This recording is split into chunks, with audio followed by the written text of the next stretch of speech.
everyone, how y'all doing? My name is Dion Gray, and you'll get to know me a little bit more, but I want to jump right in. I don't want to waste any time. So listen with me, actively participate here.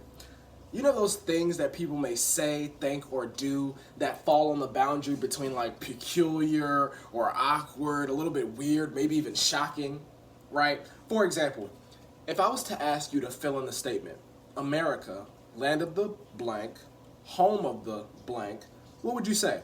Feel free to answer that either in the comments or rhetorically. It really doesn't matter. All that I care about is you're actively paying attention. And if you're actively participating and paying attention, you probably would have followed it up with something like America, land of the free, home of the brave, which you should, I hope you would, if you live here, right? But that's not the point. What if I said I think it should be changed to America, land of the feeble-minded and home of the bounded? How would you react? Another one. What if I said that I think Hitler was actually a pretty good leader in his day? Things get a little tense, right? Things get a little tense. I'm bringing up things that aren't normally talked about, right? And why is this important? Well, would you always want to hear the same thing? One. Do you know everything in the world? Two. And is there a possibility that if you listen to something else outside of what you already know, would you not learn? Three. See, we need spaces for people to say things that aren't necessarily on the norm. And that's why I'm here today. I have one more hypothetical to give you to see how you'd react. And I think I know where this one would go, but follow me. You might feel a little convicted by this one. Why is it that we all refer to the United States as America? Technically speaking, America is a continent. Two continents, to be precise, North and South America. Between the two, I think there are something on the order of 29 to 32 countries between the two continents. The United States happens to be one of them. South America has a lot of Latinx countries, but the point is, are we so self-absorbed and pompous that we've claimed a whole two continents to represent our country? Now, I'm pretty sure that most of us aren't just pompous like that and aren't self-centered to the point where we claimed a whole country, but the point is, nobody's ever talked about why that is the case. And should it be the case? I don't think it should. And I learned this specifically from some international students that I worked with over the summer, over the past two summers, July 2018 and July 2019. I mean, they really expanded my worldview for me to see that, yeah, why do we represent, or why do we think we represent two whole parts when we're really just one piece of one of those parts, North America. The United States is a part of North America. But again, I say that all to say, when's the last time you had an insightful conversation with somebody outside of your social circle, outside of your particular field of knowledge or interest, somebody that you don't know that you were able to when was the last time you were able to do that and thoughtfully articulate yourself and leave that situation feeling like you learned something? Maybe you weren't persuaded. Maybe you weren't going to take any new action or new behavior based off of what you talked about, but you learned something. You genuinely walked away edified and happy you had that conversation. That's essentially the reason for this. This is the gray area where controversy roams free and so does the dialogue. My name is Dion Gray, as I said earlier, and I am your host for this forum. I call it a forum because the definition of a forum, and I have my handy dandy Webster Google with me. The definition of a forum says a place, meeting, or medium where ideas and views on a particular issue can be exchanged. I thought this fit better than a radio station or a book or even a podcast because those all kind of section you off into one medium. Whereas I'd love to post videos. I'd love to be recorded in some form or fashion. I'm going to post just content, for you to read and just engage with. So it really isn't fair to the gray area to call it any one thing because it's a forum over multiple mediums addressing multiple issues, and we'll get into that. Particularly in this episode right now, I want to establish why it's so important for the gray area. or spaces like it. It doesn't necessarily have to be this. I'm going to promote me, of course, but it doesn't have to be this particular one. It just needs to be a space where people can speak fully on what they think. That's important because I've noticed that people don't like being outcast, right? Especially when they hold an opinion dramatically different from those around them. This is called the spiral of silence, and it was established by let me get this right, Elizabeth Noel Newman. She was a German social researcher, right? And she coined the phrase spiral of silence to describe how public opinion was formed, right? According to an article posted by the University of 20 on February 2nd, 2017, the phrase refers to how people tend to remain silent when they feel that their views are in the minority. Now, considering my identity as a black man in America, I've come to terms with being in the minority. I know I'm not the only one. I'm particularly highlighting my intersection to let you know that I'm not oblivious to the realities of the world. And, if it adds any credibility to me, I do have a wonderful partner, a wonderful girlfriend who is always educating me on things outside of my perspective. I am still a male, and a male is part of the dominant ideology, the dominant set in our society today. So, considering all that, I've come to terms with being a minority, and I rather embrace it as often as I can. I personally enjoy debating my points. Let me move this real quick. Personally enjoy debating my points, sifting through opposing materials and facts to find eventually the truth, right? Or even if it isn't a full truth, I also want to find understanding. I think a lot of times we get caught up in the fact that people don't think like us. And I fall prey to this too. It's like, why don't you get it, right? But the point isn't for them to get why you do what you do. The point is for both of you to understand how each other operates and to be able to maneuver around that. I don't have to like it, but I definitely can respect you once I understand you. And we can do everything with respect. But going back, I love sifting through those points, and I often engage in interesting conversations with my peers that inevitably shed light on some new piece of knowledge. And as the host of The Gray Area, I'd like to do those same things from my interpersonal conversations on this medium as well. Through comments, through polls, through any type of social interaction, you name it, I'm going to try to instill it here. All right.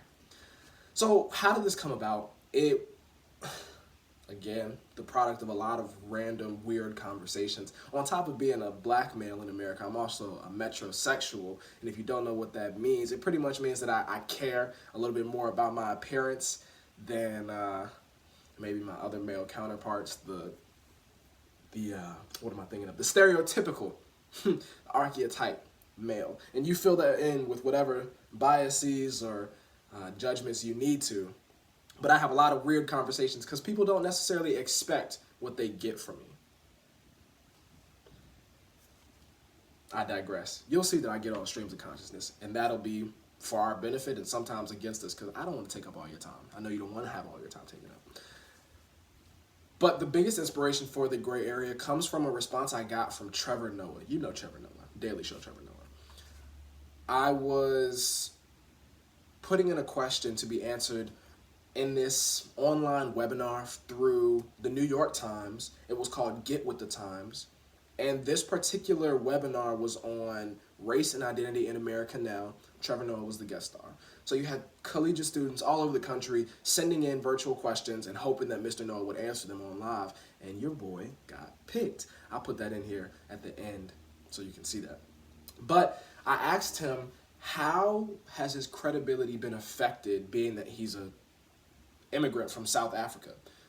How do people hear you? Do they take you seriously as you speak about United States, not American, but United States issues? Do they chastise you and say, you're not from here? Why do you care? He had a really good answer. He had a lot of good stuff in his answer, but the thing that I gravitated towards the most was his notion of embracing the mantle of an idiot. He said because he wasn't known, or because he wasn't from here, he didn't know where the boundaries lay for certain things. He didn't know the cultural norms for how to do things or why we did things. So he began asking,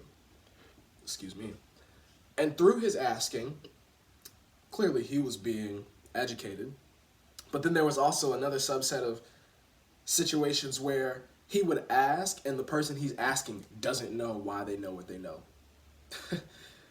Imagine that. Why do you believe white men can't jump? I don't know. Why do all black people like watermelon? I don't know. Why are Asians good at math? Honestly, I'm kind of asking myself those same things right now. It's because I've been told them, right? And there are so many other things that somebody asked me why, and I just simply am like, that's just how I feel. Well, then you get into like, well, how did you learn to feel that way? Why do you feel that way? And you just keep going and going and going. And eventually, you land in the same destination. You're learning. You're learning. That person who didn't know why they thought what they thought now could be either stronger in their thoughts with actual things to back them up, or they can dismantle whatever oppressive or regressive system that was in their mind and say, yeah, I wasn't thinking the right way. Let me open up and expand to see what else is out there. Either way, asking why is always beneficial, and Trevor Noah gave me that nugget. And I want to foster that nugget into this full-grown idea called the gray area, where I'm going to be asking why, questioning the things that you bring up, questioning what I see, bringing my opinion. Know that this particularly works because a lot of it is going to be meshed with my opinion. But I'll do my best to bring the facts and everything and set out a reasonable playing field that we can all rationally approach. I like using words, if you can't tell. We'll get into more of who I am and what I do. A little bit about that. I'm a communication studies major, particularly in the organizational communications concentration at James Madison University, meaning I study how groups of people come together and achieve something great. How organizations come together and put out products or deliver services to people in their communities, to their constituents, anything like that. So I do have a little bit of background here. I'm also a leadership, education, and development consultant on campus through this leadership center called the Dukes Leadership Center. So a lot of my stuff will also come from there. It is credible content. I will cite it. You will know that I am not lying to you. I would not lead you astray. Not yet anyway. We just met. So, the gray area, where controversy roams free and so does the dialogue. I thank you for being here with me today, and I will be back soon. See you then.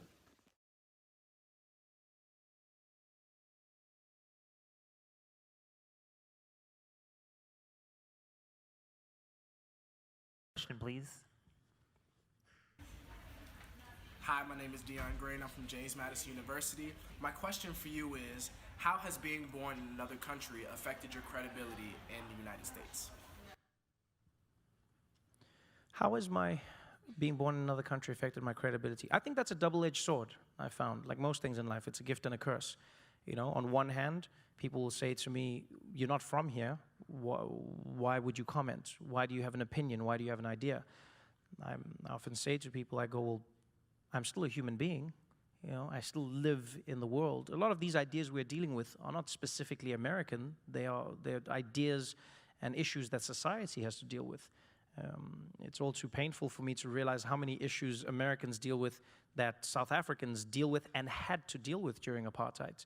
You know, so when I look at that, I go, I understand some people would think, oh, we shouldn't listen to you because you're not from here, we shouldn't care about your opinion, and I understand that point of view. At the same time, I argue some of the greatest, help that came in the world, like for South Africa, came from the world. We had Americans who were speaking up for us in South Africa, and we didn't say, why do you care, you're not from here? The same thing happened in the UK. There were people, there's always people who care about something that does not involve them, and I've always thought that's what the world should be more like. One of the things that I hope to use to my advantage is not being from here, because then I don't take anything at face value. I ask the questions. I've come to realize that I'm an idiot, and I enjoy that mantle, because when you're an idiot and when you accept it, by the way, it's a very scary thing to accept. But when you accept it, you start to enjoy life because you ask questions. You're not afraid to be an idiot because you know you're one. So then you just ask, why? And then you'll be shocked at how many people don't actually know the answer. You know, and so that's all I aim to do, because I don't understand the Electoral College. And so I would ask that question to someone who goes like, well, that's just how it works. And I go like, but why?